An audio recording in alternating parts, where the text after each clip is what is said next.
जो सपने देखता है और उन्हें पूरा करने का प्रयास करता है, वो हर मुश्किल और हर बाधा को पार कर जाता है दोस्तों।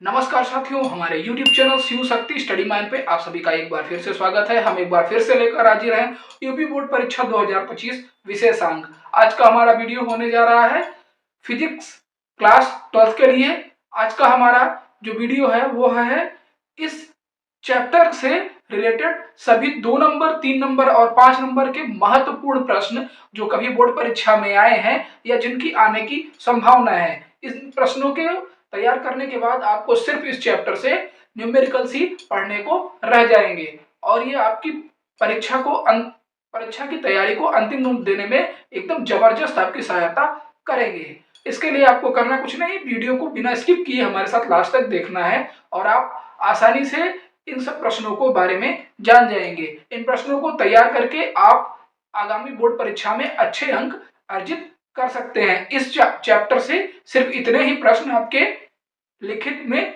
बनते हैं। इसके अलावा आपको थ्योरेटिकल प्रश्नों के लिए और कहीं जाने की जरूरत नहीं है। इसके अलावा सिर्फ आपको न्यूमेरिकल्स यानी आंकिक प्रश्नों को पढ़ना इस चैप्टर से रह जाएगा। आइए देख लेते हैं। चैप्टर का नाम है गतिमान आवेश एवं चुंबकत्व। जी हाँ, चैप्टर का नाम है गतिमान आवेश एवं चुंबकत्व। इसमें सबसे पहला क्वेश्चन जो है वही सबसे मोस्ट इंपॉर्टेंट है, कई बार आपसे पूछा जा चुका है। बायो-सेवर्ट का नियम लिखिए और इसके आधार पर धारा के मात्रक एम्पीयर को परिभाषित कीजिए। जी हाँ, ये 2014, 2019 और 2020 में आया हुआ प्रश्न है। अगला प्रश्न है आपका सदिश रूप में बायो-सेवर्ट का नियम लिखिए, 2023 में आया था। एम्पीयर का परिपथ नियम लिखिए और इसे सिद्ध कीजिए। ये आपके लिए इंपॉर्टेंट क्वेश्चन है। एक अंतर लिखिए, यह भी आपका एक इंपॉर्टेंट क्वेश्चन है। इसके अतिरिक्त संट का सिद्धांत लिखकर सिद्ध कीजिए कि S बराबर G/n-1। यह 2011 में पूछा गया प्रश्न है। धारामापी को वोल्ट मीटर और अमीटर में किस प्रकार बदला जा सकता है, यह इंपॉर्टेंट है आपके लिए। अगला प्रश्न है आपका अमीटर तथा वोल्ट मीटर में 4 अंतर लिखिए। यह प्रश्न 2009, 13 और 18 में आपसे बोर्ड परीक्षा में पूछा जा चुका है। अगला प्रश्न है आपका किसी वृत्तीय धारावाही कुंडली के केंद्र पर उत्पन्न चुंबकीय क्षेत्र की तीव्रता के लिए व्यंजक ज्ञात कीजिए। जी हाँ दोस्तों, मोस्ट इंपोर्टेंट क्वेश्चन इस चैप्टर से। किसी वृत्तीय धारावाही कुंडली के केंद्र पर उत्पन्न चुंबकीय क्षेत्र की तीव्रता के लिए व्यंजक ज्ञात कीजिए। यह प्रश्न 2000, 2001, 2, 4, 5, 6 और 2015 तक कई बार पूछा जा चुका है। अगला प्रश्न है आपका लॉरेंज बल या चुंबकीय बल किसे कहते हैं। यह प्रश्न 2022 में पूछा गया था। इसको और बड़ा करके इससे आपसे पूछ सकता है गतिमान आवेशित कण पर लगने वाले लॉरेंज बल का सूत्र ज्ञात कीजिए। यह प्रश्न आपका 5 नंबर में इस तरह से पूछा जा सकता है। अगला प्रश्न है आपका चल कुंडली यानी चल कुंडली वेस्टर्न टाइप जो होती है उसमें धारामापी का वर्णन कीजिए इन शीर्षकों के आधार पर। कौन कौन से शीर्षक, रेखा चित्र बनाइए। वेस्टर्न टाइप चल कुंडली यानी वेस्टर्न टाइप चल कुंडली धारामापी का आपको रेखा चित्र बनाना है, उसकी संरचना पर बात करनी है और साथ ही साथ धारा के लिए उसका सूत्र क्या होता है। यह भी एक इंपॉर्टेंट क्वेश्चन है आपका, ये फिगर से रिलेटेड है आपका। ये क्वेश्चन 2003, 4, 5, 6, 7 और 2010 में कई बार लगातार कई वर्षों तक पूछा गया है। अगला प्रश्न है आपका किसी वृत्तीय धारावाही कुंडली के अक्ष पर स्थित बिंदु पर चुंबकीय क्षेत्र की तीव्रता के लिए व्यंजक ज्ञात कीजिए। जी हाँ दोस्तों, यह भी एक इंपॉर्टेंट प्रश्न है। यह 2011 और 2018 में प्रश्न पूछा जा चुका है। ऐसा नहीं है कि एक बार आ गया तो दोबारा नहीं आएगा या पिछले साल आया तो इस बार नहीं आएगा, ऐसा नहीं है। प्रश्न आपके कभी भी रिपीट हो सकते हैं, इसलिए इन प्रश्नों को ध्यान से देखिए और मैं तो कहूंगा कि आप स्क्रीनशॉट ले लो या वीडियो सेव कर लो और आप अपनी तैयारी के समय इसको जरूर एक बार ध्यान में रखें।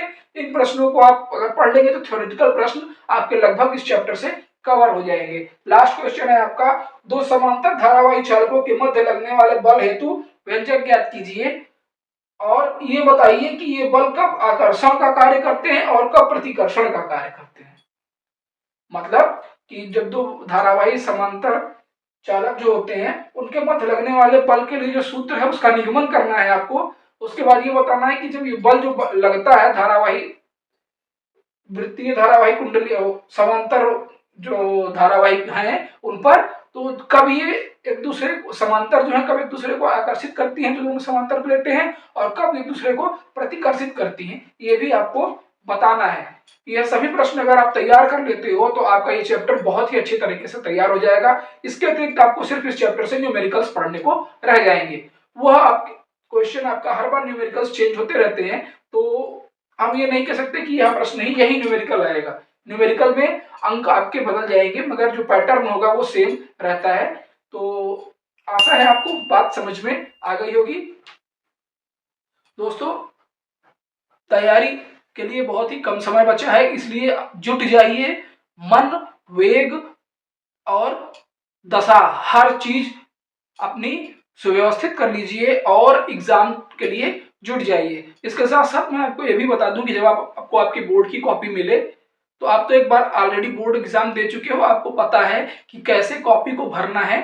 फिर भी जो इंस्ट्रक्शन आपके क्लास में, जो आपके एग्जामिनर, जो टीचर्स वहां पर जिनकी ड्यूटी लगेगी, जो आपको नहीं समझ में आए प्लीज उनसे पूछ लीजिए, क्योंकि यूपी बोर्ड ने भी नियम सख्त कर दिए हैं। आपको व्हाइटनर यूज करने की छूट बिल्कुल नहीं। अगर आपने व्हाइटनर यूज किया तो आपकी कॉपी डब्ल्यू में चली जाएगी, मतलब आपकी कॉपी चेक नहीं होगी और आपका साल खराब होने की संभावना है।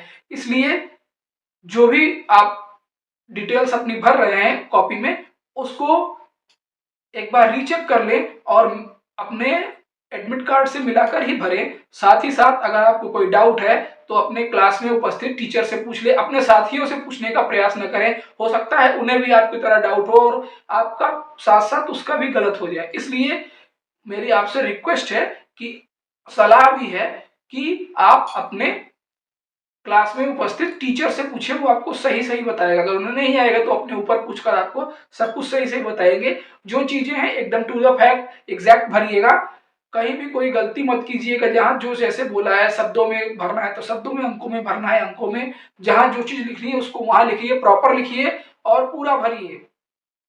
कि हम क्वेश्चन करेंगे और इसको छोड़ देंगे, नहीं। अगर अपनी कॉपी प्रॉपर और पूरी नहीं भरी तो आपकी कॉपी चेक नहीं होगी, आपका रिजल्ट नहीं आएगा, आप परेशान होंगे। तो इस बात का भी विशेष ध्यान रखिएगा। इसी के साथ अगर आपको हमारी बातें समझ में आ रही हो, हमारा वीडियो अच्छा लग रहा हो, हमारा समझाने का तरीका अच्छा लग रहा हो और आप इससे लाभ उठा पा रहे हो, तो प्लीज हमारे चैनल को सब्सक्राइब जरूर करिए, वीडियोस को पूरा देखिए और लाइक और अपने सुझाव हमारे कमेंट बॉक्स में साझा जरूर करिए। साथ ही साथ अपने और दोस्तों के साथ शेयर करिए जिन्हें इस वीडियोस की आवश्यकता हो। इसी के साथ हमारा प्रयास आपकी सफलता। धन्यवाद।